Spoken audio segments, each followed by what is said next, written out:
আসসালামু আলাইকুম। আজকের আলোচনায় আমরা ইসলামের দ্বিতীয় খলিফা হজরত ওমর রাদিয়াল্লাহু আনহুর জীবনের কিছু বিশেষ ঘটনা নিয়ে কথা বলবো। ওয়ালাইকুম আসসালাম। হ্যাঁ, আমরা তো তাকে সাধারণত তার ন্যায় বিচার, তার শাসনের দৃঢ়তা এগুলোর জন্যই বেশি চিনি, তাই না? একদম।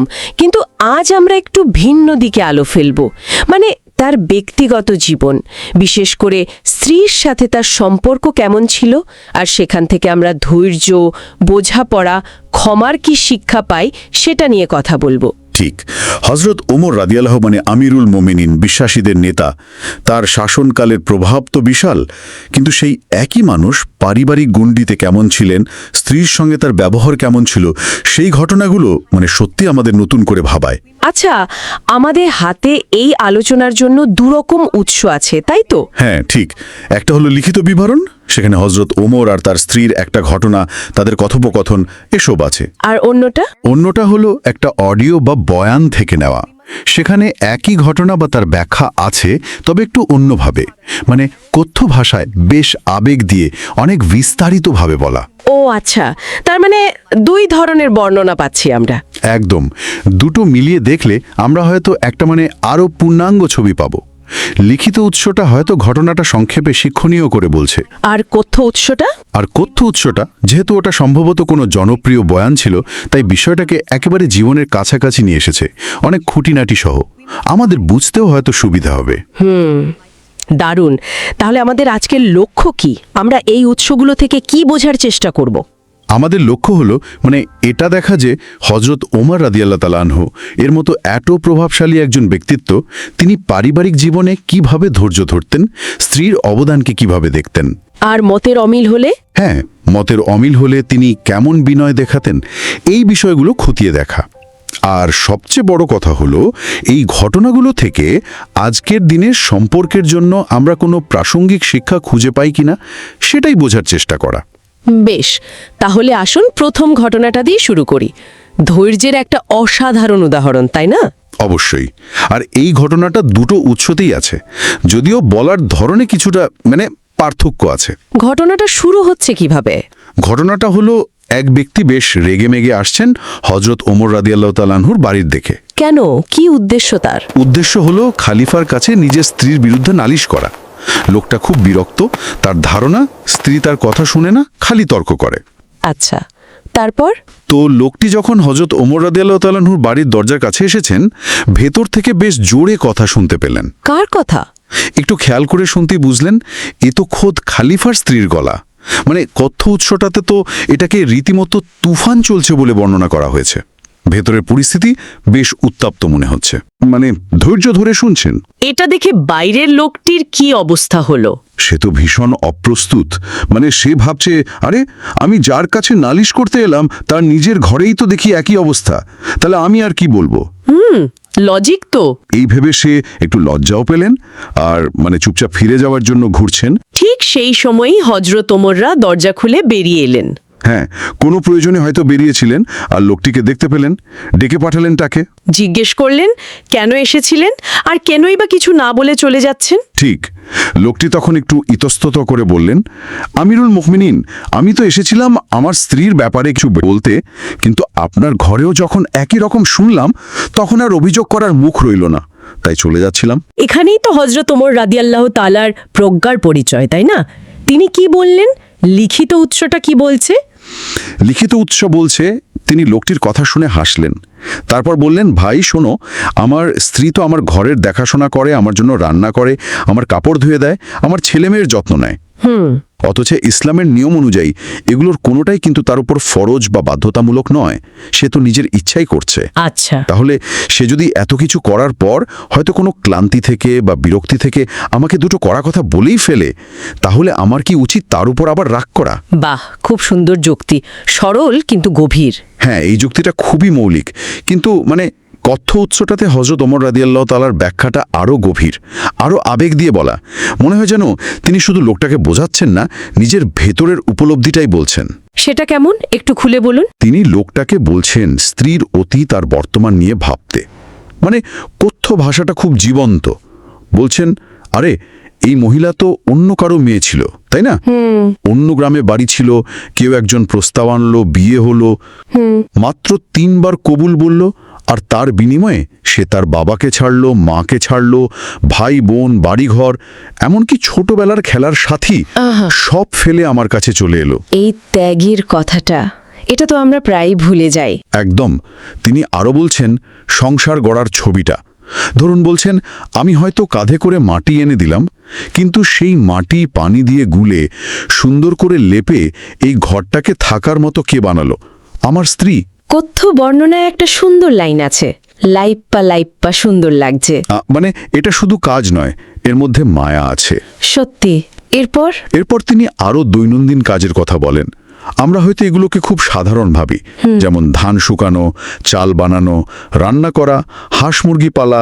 একেবারে আটপৌরে জীবনের ছবি। হ্যাঁ, কথ্য বয়ানটাতে আছে মুরগা পাললো, সেই মুরগা জবাই করে খাওয়াইলো, এমনকি ছেঁড়া কাপড় মানে ছিঁড়া গঞ্জি সেটাও ফেলে না দিয়ে যত্ন করে রেখে হারিকেনের গ্লাস মোছার মতো ছোট ছোট কিন্তু জরুরি কাজের কথাও তিনি বলছেন।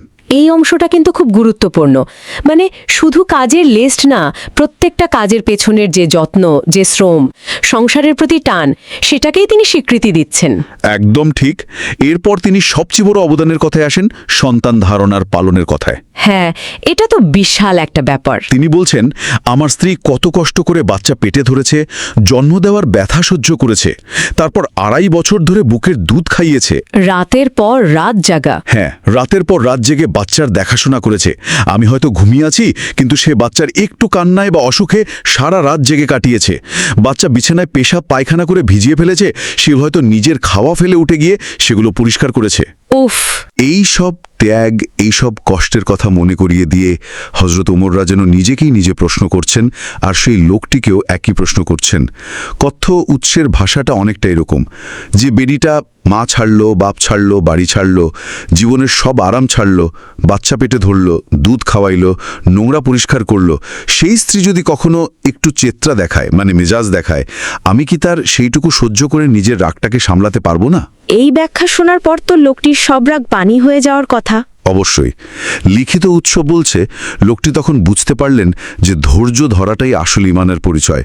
তিনি নিজের ভুল বুঝলেন আর ফিরে গেলেন, সম্ভবত নিজের স্ত্রীর প্রতি অনেক বেশি সহানুভূতি নিয়েই ফিরে গেলেন। এই ঘটনাটা থেকে তো অনেক কিছু শেখার আছে, বিশেষ করে সম্পর্কের মধ্যে যে এই যে নীরব শ্রম, যাকে বলে ইনভিজিবল লেবার, সেটাকে দেখতে পাওয়ার ব্যাপারটা। ঠিক।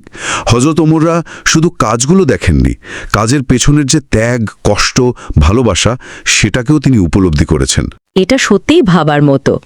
বিশেষ করে যখন কেউ ক্ষমতার শীর্ষে থাকেন, তখন এইরকম ব্যক্তিগত ধৈর্য আর অন্যের অবদানকে এত গভীরভাবে বোঝা, এটা আরও বেশি মানে রাখে। আচ্ছা, আরেকটা ঘটনাও তো আছে, তাই না, আপনার বলা লিখিত উৎস থেকে? হ্যাঁ, দ্বিতীয় ঘটনাটা, এটা আমাদের বিনয় আর ভুল স্বীকার করার মানসিকতা নিয়ে ভাবতে শেখায়। সেটা কেমন? ঘটনাটা হলো, একদিন হযরত ওমররা কোনো একটা বিষয়ে স্ত্রীর সাথে কথা বলছিলেন, তো তাদের মধ্যে কোনো একটা বিষয়ে মতের অমিল হলো। আচ্ছা। কথার এক পর্যায়ে তিনি হয়তো একটু কঠোর স্বরে স্ত্রীকে কিছু বলে ফেললেন। তখন তার স্ত্রী কি করলেন? চুপ থাকলেন? না, তার স্ত্রীও চুপ করে থাকেননি, তিনিও পাল্টা কিছু বললেন বা জবাব দিলেন। ও, এতে হযরত ওমররা নিশ্চয়ই অবাক হয়েছিলেন। হ্যাঁ, প্রথমে একটু থমকে গিয়েছিলেন, অবাকও হয়েছিলেন। হয়তো মুহূর্তের জন্য তার মনে এই ভাবনা এসেছিল, আমি আমিরুল মোমিনিন আর আমার স্ত্রী আমার কথার উপর কথা বলছে। এটা হয়তো ছিল তার একটা প্রাথমিক প্রতিক্রিয়া। কিন্তু তিনি কি এই প্রতিক্রিয়ার বসেই কিছু করে বসলেন? না না, এখানেই তো তার মহত্ব আর আত্মনিয়ন্ত্রণ। তিনি রাগের মাথায় কিছু বললেন না বা করলেন না, একটু চুপ থাকলেন। তারপর ঠান্ডা মাথায় ভাবলেন। তিনি বুঝলেন যে হ্যাঁ, তিনি খলিফা, আমিরুল মুমিনিন, কিন্তু ঘরের ভেতরে তো তিনি একজন স্বামী। খলিফা হওয়াটা তার রাষ্ট্রীয় পরিচয়, কিন্তু স্বামী হিসাবে তার যেমন দায়িত্ব আছে, তেমন স্ত্রীরও নিজের মতো বলার অধিকার আছে, এমনকি দ্বিমত করারও। স্ত্রীর সম্মান রক্ষা করাটাও তো স্বামীর দায়িত্ব। এই উপলব্ধিটা, এটা তো অসাধারণ। এরপর তিনি কি করলেন? এরপর তিনি খুব বিনয়ের সাথে তার স্ত্রীর কাছে গেলেন, সরাসরি নিজের ভুল স্বীকার করলেন, বললেন, আমার ভুল হয়ে গেছে, তোমার সাথে হয়তো রূঢ়ভাবে কথা বলে ফেলেছি, আমাকে মাফ করে দাও। কি বলছেন? সেই সময় সর্বোচ্চ শাসক আমিরুল মুমিনিন স্ত্রীর কাছে ভুল স্বীকার করে ক্ষমা চাইছেন। এটা তো বিশাল এক উদাহরণ। বিশাল তো বটেই, শুধু ভুল স্বীকার করা নয়, সেই সময়ের সামাজিক পরিস্থিতিতে একজন সর্বোচ্চ নেতা হয়ে স্ত্রীর কাছে ক্ষমা চাওয়া, এর তাৎপর্য অনেক গভীর। ফলাফল কি হলো? ফলাফলও চমৎকার। স্ত্রী নিশ্চয়ই খুব সম্মানিত বোধ করলেন। তাদের মধ্যে যেটুকু ভুল বোঝাবুঝি হয়েছিল সেটা মিটে গেল, সম্পর্কটা আবার সহজ সুন্দর হয়ে গেল। তার মানে ক্ষমতা এখানে ব্যক্তিগত সম্পর্কের ওপরে যায়নি, বরং সম্পর্ককেই সম্মান দেওয়া হয়েছে। এই ঘটনা থেকে আমরা ঠিক কি শিক্ষা নিতে পারি? বেশ কয়েকটা জরুরি শিক্ষা আছে। প্রথমত, বিনয়। ক্ষমতা বা পদমর্যাদা যেন মানুষকে সম্পর্কের ঊর্ধ্বে না নিয়ে যায়। হজরত ওমরের রাদিয়াল্লাহু তাআলার মতো মানুষও ভুল স্বীকার করতে দ্বিধা করেনি। ঠিক। দ্বিতীয়ত, স্ত্রীর অধিকার আর সম্মানের স্বীকৃতি। ইসলাম যে নারীর মতামতকে, তার সম্মানকে গুরুত্ব দেয়, এটা তারই একটা বাস্তব প্রমাণ। আর অহংকার বাদ দিয়ে ক্ষমাশীল হতে হয়। আর চতুর্থত, একজন নেতার বা যে কোনো মানুষের আসল মহত্ব শুধু বাইরের কাজে নয়, তার ব্যক্তিগত জীবনে, পারিবারিক জীবনে সে কতটা ন্যায়বান, সহানুভূতিশীল, বিনয়ী, তার মাধ্যমেও প্রকাশ পায়। তার মানে দুটো ঘটনা যদি আমরা একসাথে দেখি, তাহলে হজরত ওমরের চরিত্রের একটা অন্যরকম কিন্তু খুবই শক্তিশালী দিক আমরা দেখতে পাই। বাইরে তিনি কঠোর শাসক, ন্যায়বিচারক, আর ভেতরে তিনি ততটাই ধৈর্যশীল, অনুভূতিপ্রবণ, বিনয়ী আর স্ত্রীর অবদানের প্রতি ভীষণ শ্রদ্ধাশীল। একদম। বিশেষ করে ওই যে কথ্য উৎসটার কথা বললাম, যেভাবে স্ত্রীর ছোট ছোট সাধারণ কাজের পেছনের ত্যাগ আর শ্রমের বর্ণনা দেওয়া হয়েছে, যা আমরা হয়তো রোজ দেখি কিন্তু তার পেছনের গল্পটা ভাবি না, তা সত্যি আমাদের চোখ খুলে দেয়। হজরত ওমর এই অদৃশ্য অলিখিত অবদানগুলোর গুরুত্ব বুঝতে পেরেছিলেন। ইসলামী দৃষ্টিকোণ থেকেও তো এই ঘটনাগুলো খুব মূল্যবান, তাই না? অবশ্যই। পারিবারিক শান্তি, স্বামী স্ত্রীর পারস্পরিক শ্রদ্ধা, স্ত্রীর অধিকার রক্ষা, ক্ষমাশীলতা, এই বিষয়গুলোকে ঘটনাগুলো খুব জোরালোভাবে তুলে ধরে। এগুলো তো শুধু ব্যক্তিগত গুণ নয়, এগুলো একটা সুস্থ পরিবার, সুস্থ সমাজের ভিত্তি।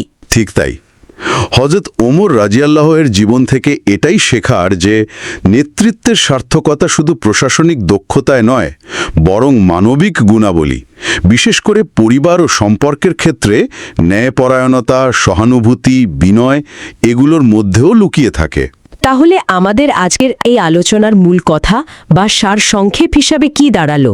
সারসংক্ষেপ করলে বলা যায়, হজরত ওমর রাদিয়াল্লাহুর জীবনের এই ঘটনাগুলো আমাদের চোখে আঙুল দিয়ে দেখিয়ে দেয় যে একটা সুস্থ সুন্দর দাম্পত্য সম্পর্ক গড়তে ধৈর্য, পারস্পরিক সম্মান আর সঙ্গীর প্রতিটি অবদানকে, সেটা যত ছোটই হোক বা চোখের আড়ালেই থাকুক না কেন, স্বীকার করে নেওয়াটা যে কতটা জরুরি। বিশেষ করে সেই সব শ্রম আর ত্যাগ যা হয়তো প্রতিদিন নীরবে ঘটে চলে, যেগুলোকে আমরা খুব স্বাভাবিক ধরে নিই, সেগুলোকে মন থেকে উপলব্ধি করতে পারলে সম্পর্কটা অন্য মাত্রায় পৌঁছায়। একদম।